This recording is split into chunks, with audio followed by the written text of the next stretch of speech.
আমি সবসময় বলি গভর্নমেন্ট সার্ভিসের ক্ষেত্রে একটাই কথা মনে রাখতে হয়, স্যার এক্সাম হোক চাই নাই হোক, প্রিপারেশনে সব সময় তোমাকে থাকতে হবে। যতদিন তুমি গভর্নমেন্ট সার্ভিসের দুনিয়ায় বা জগতে আছো, যদি প্রিপারেশন তুমি বন্ধ করে দাও তাহলে সেই অনুযায়ী তোমার আস্তে আস্তে সেই কোয়ালিটি সেটাও ডাউন হয়ে যায়।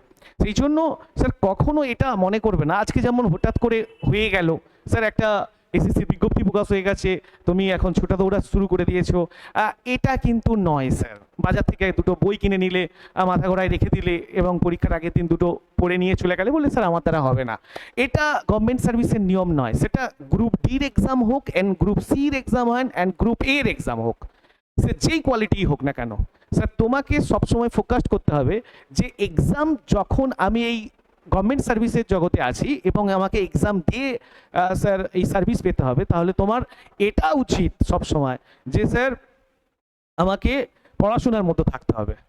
তাতে যদি গভর্নমেন্ট যে আমাদের যে সরকার আছে সে যদি নেয় এক্সাম তাও ঠিক আছে, না নেয় তাও ঠিক আছে, তার কারণটা হচ্ছে তোমাকে তোমার জায়গায় স্যার ফ্রেশ হয়ে থাকতে হবে। এবার একটা কথা বলি স্যার, পাখি যদি উড়তে শিখে যায় না তাহলে তার স্যার ভয় লাগার কোনো কারণ নেই।